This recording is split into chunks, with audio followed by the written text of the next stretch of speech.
Yeah, and I always can tell when somebody's from another country like Britain, when they use a idiom that I wouldn't use, Yeah, like just something that oh no, we don't say that in America, but you might say it over there and it's perfectly normal. Or maybe there's words that they don't know very well. They've learned something for the first time and they don't use it correctly. So you're right; it's yeah, difficult to know how to use them correctly. yeah. There's an idiom actually that I always assumed is American in origin, and it turns out Americans don't recognize, or a lot of Americans don't recognize it.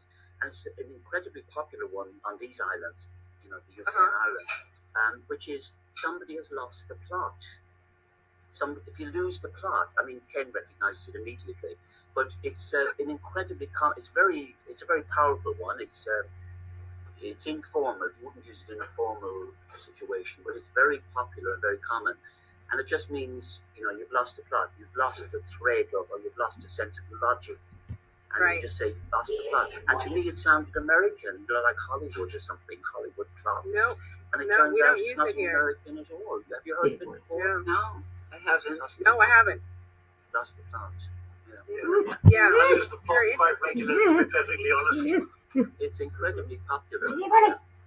And it's Yeah. very expressive. It's very expressive. That's what I like about idioms. Yeah. Yes. Pandora's box. I mean, that's another one. Oh, you've opened Pandora's box. Oh yeah, I've heard that one. That's almost a metaphor, actually. But So, yeah, you've let the cat out of the bag. You Cat out of the spoiled the bag. surprise. Can of You worms. opened. Yes, can of Open a worms. can That's of a good worms. one. Yeah. Yep. Yeah. Yep. All those are We have fun. a lot in common as well. And I always tell my students, or anybody that asks, think of it as a literal thing at first, like somebody kicked the bucket. What does that mean? You kick a bucket. Well, where does that come from? That comes from when somebody was hanging and then they had a bucket under them and somebody kicked the bucket. That means they died.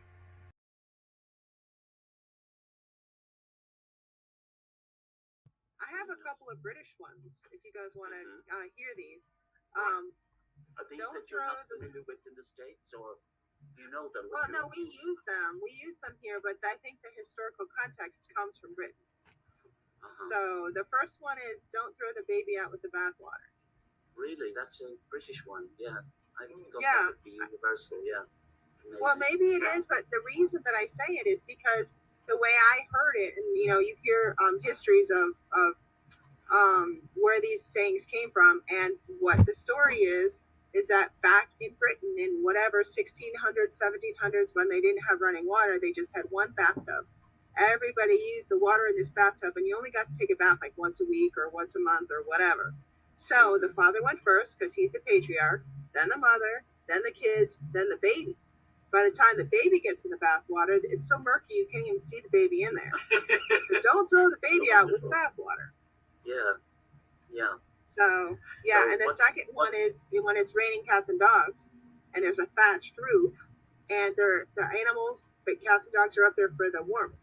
And then all of a sudden it starts raining, and then they slide off the roof, and people are thinking, "Oh, it's raining cats and dogs." So So the have baby you and heard the the bathwater. explanations?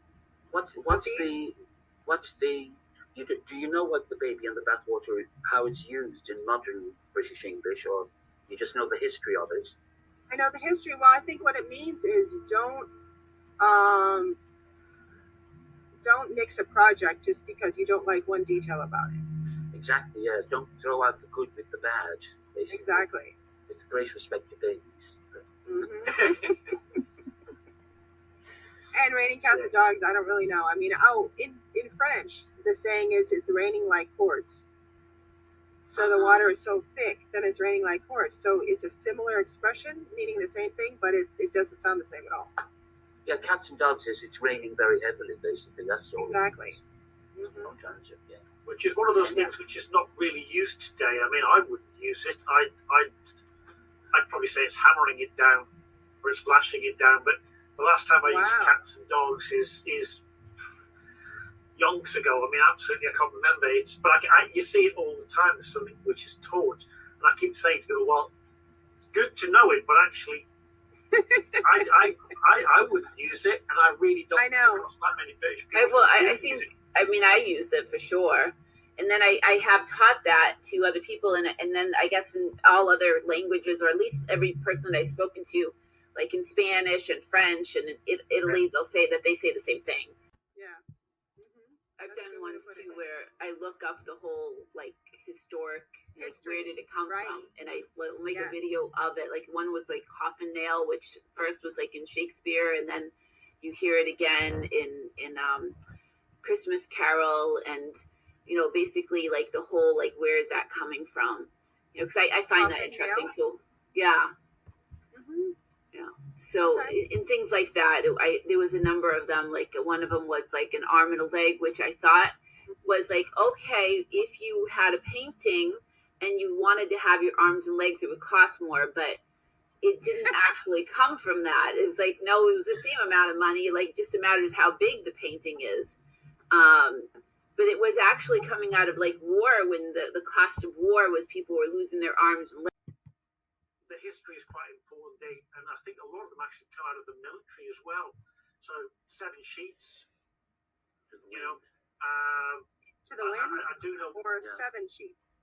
7 sheets to the wind, isn't it? 7 sheets to the wind. Yeah. Which that reminds me of pirates. So No, what is that meaning? Because I'm not familiar with that one. Or anybody else that's watching? Yeah, 7 sheets is you're drunk. Oh, right. Okay, right. Or as we Maybe I have heard that one, but I haven't like. One thing I learned when I went to Britain, when I was in school, because I was an English literature major. So we went to London, Ireland, and Wales for my senior summer semester. So one thing I learned when I was in Britain, and I didn't drink a lot, so I hung out with these British guys for a little while that drank, and they're like, "Oh, we're gonna go get pissed." I'm like, "Go get mad? No, we're gonna go get drunk." I'm like, "Oh, that's what it means." Other things as a language learner as well is, some of these problems you have just getting your head around. I'm pretty, idioms. I'm trying to explain idioms to people. It's like they are just totally illogical at times. You just kind of think, other languages just don't seem to have them in the way that we do, and you wonder how the hell English has developed. I mean, I always call English dog's dinner of a language, because I do think it is, because you look at Spanish and it's logical. The grammar's logical to an extent. I mean, it's 90% logical, 10% illogical. It seems to me that English is 10% logical and 90% illogical. I don't know. I mean, I'm not a teacher, so did you recognize that expression, dog's dinner? Dog's dinner, is that? I have never heard that. Yeah, because when I heard Ken say it, I thought, now that's probably one that you've never heard. Dog's dinner. Yeah. Ken. No, I haven't. I haven't heard that. Either. Yeah. You're making a mess. And what does it mean? A mess of something. You're making a mess of something. Totally a mess. Yeah. So you know how you might mash up a dog's dinner, that kind of idea. Right.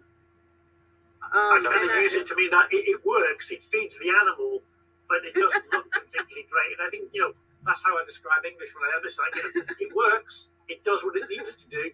But if you look at it against a logical language, it's going to go, this is a mess. This is a complete mess. I think of it as like a mud of a language, because it's a mix of Germanic and Latin and some Greek in there, and just like the mud of languages. Yeah. There's a lot of languages that feed into English to make it multicultural.